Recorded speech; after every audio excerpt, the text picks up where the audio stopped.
Alright guys, for these videos, I am actually going to disappear because the information on the screen is more important than this pretty mug. So let's get into it. This is going to be for nodes 1 and 2. And we're obviously going to do this all the way through, but we're going to do a little jump. It's going to be 1, 2, 3, 4, 5, 10, 6, 7, 8, 9.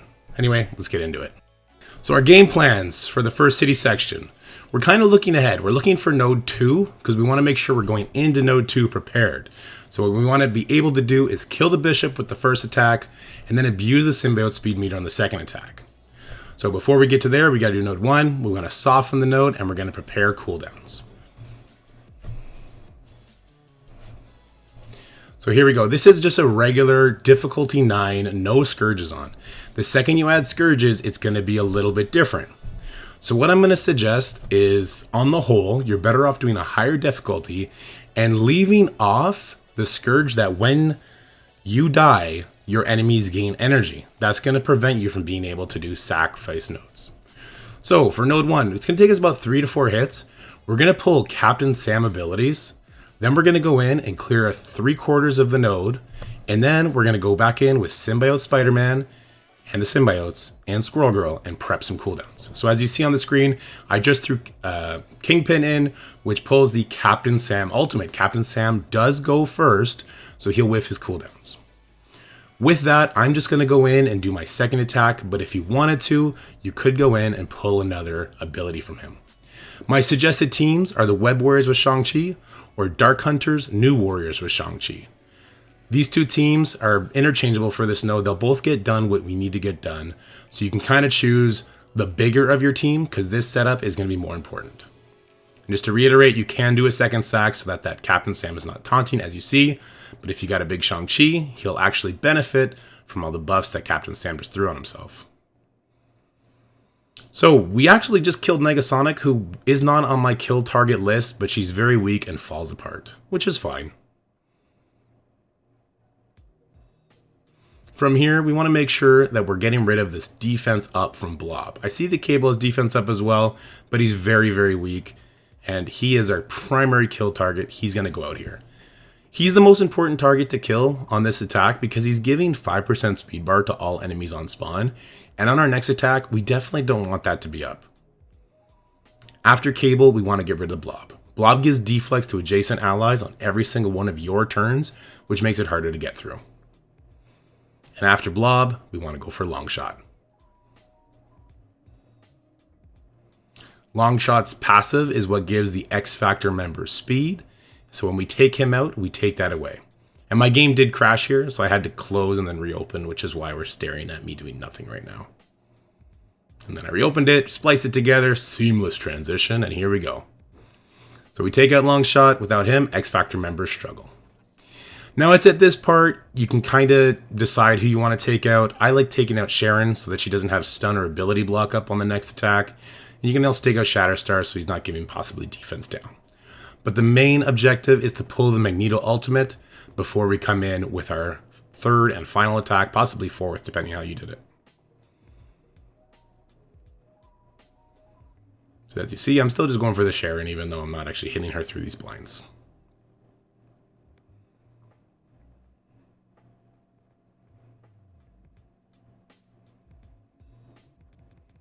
And Shang-Chi's final attack is very good, and this is nice. Now you notice we have a couple low enemies, and that's not a bad thing at all. Having low enemies is great for our next attack. We're coming in with the symbiotes, as we stated earlier, and that just gives speed bar and speed the buff from Scream's passive. So we go in with symbiotes and Squirrel Girl.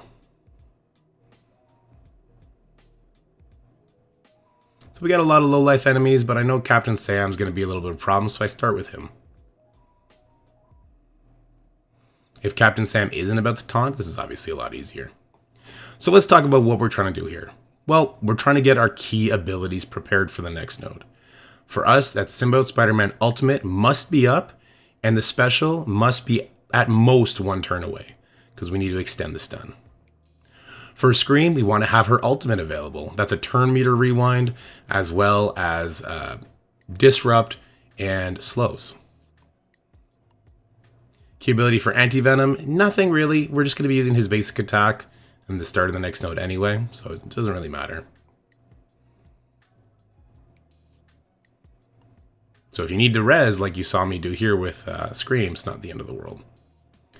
And for Carnage, we want to have that special available. That's his only AoE, and as you'll see on the opening of the next node, it's very important to have that one available.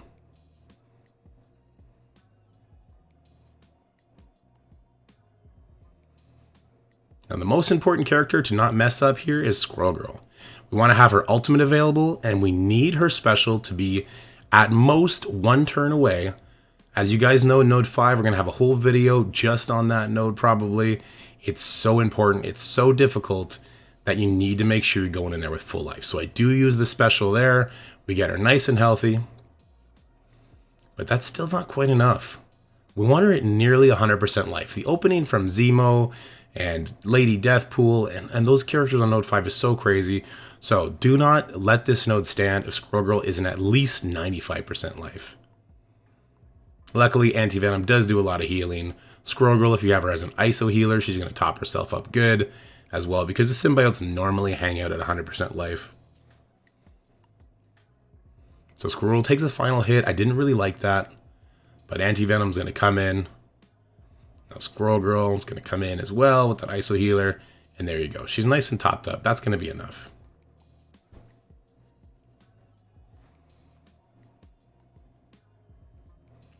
So there you go, guys. That's node 1. This setup is very important, and I will say that if you have a very strong Shadowlands and you just want to go in and kill the Cable instead, that's an option. However, I found a different use for Shadowlands.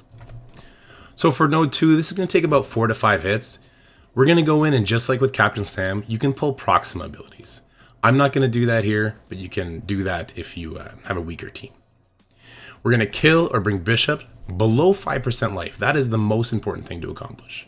And then we're going to abuse the Symbiote's kit via Greg.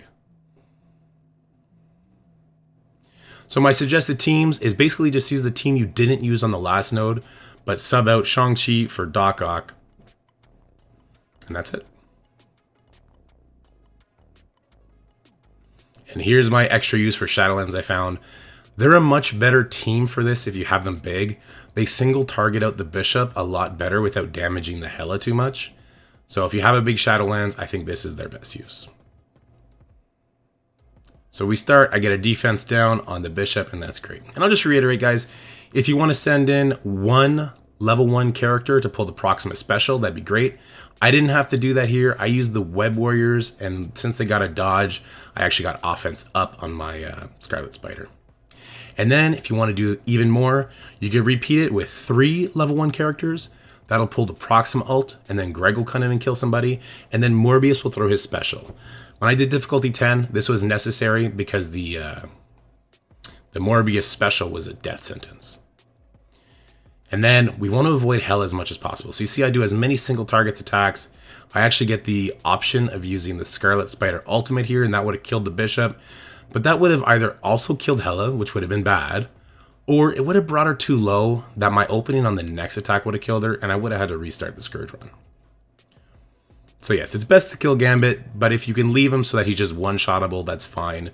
And really the most important thing is to bring him low enough that when he does his attack after you hit him the first time on the next attack, he's not going to get his taunt back.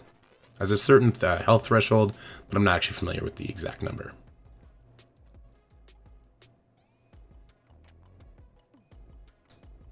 And there you go. There's our first attack. I've done better. I think on difficulty 10, I actually killed the Bishop, but that's fine. So now we go in with full symbiotes. Now this is pretty important. You might need to keep resetting until Greg spawns adjacent to Bishop if you didn't kill him. And then you get to do that right there and kill the Bishop. Or sorry, kill the Greg. And then you see Carnage died, so we're actually not getting speed. This is a little scary, so if you can have Carnage survive via barrier or whatever else, you can take that hit.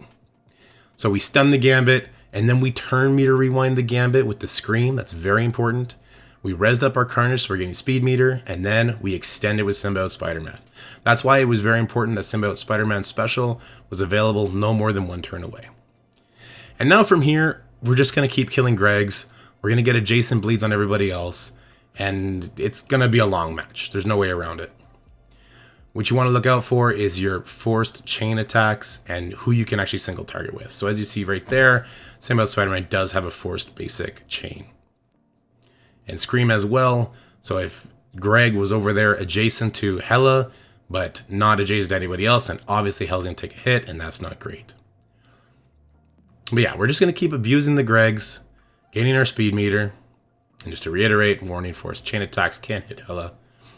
And then this is just going to be a long fight. So I'm going to go ahead and fast forward it at some point here to get us through faster. And yes, if Hela is low, feel free to throw a Scream Special or Scream Basic or Symbiote Spider-Man Basic over at Wong. If you've built up enough speed meter, you're going to be fine. And then wait until you have either Venom, Carnage, or Anti-Venom single target basic attacks to kill the Greg and make it so he's no longer adjacent to Hela. So here we go with the fast forward, and basically we're just going to kill the Gambit. And the Morbius. Why not? Kill order here is not very important. We're going to get more into kill order in the next sections and the following sections. But here, because it's just Symbiotes doing their thing, it's kind of crazy. And now you have two stun targets. You can either do Agatha or Dazzler. I like doing Dazzler because she's over there adjacent to Hela in most of my attempts. And then I can just kind of focus on the Agatha and kill everybody else. And the same kind of thing, you want to get an extend on that stun with Symbiote Spider-Man. We'll fast forward this again. So we're going to continue to abuse the Gregs until Dazzler or Agatha are dead. And once that's done, you could basically just put it on autoplay, really.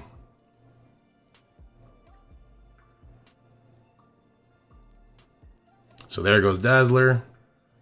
And I do actually have it on autoplay right now. And just note that Agatha's stealth, though feels very scary, Scream can pull her out of it. Her special and her basic both peel buffs and can hit stealth targets. I just don't get it to happen here. And yeah, we're not using any symbiotes for later sections, so you can hit auto and not worry about it. But this is still going to be another 3 minutes, so I'm just going to end the video here, and we'll get on to the next sections. Alright guys, well I hope you enjoyed that little tutorial of nodes 1 and 2, the city sections of the Famine Scourge. Right now I'm going to start working on the mutant one, and then we're going to get into the one that's the most requested, the most popular, nodes 5 and node 10. But if you like this video, please like, share, and subscribe, and make sure you get your notifications on Discord or YouTube for when those later videos are posted later today. Bye guys.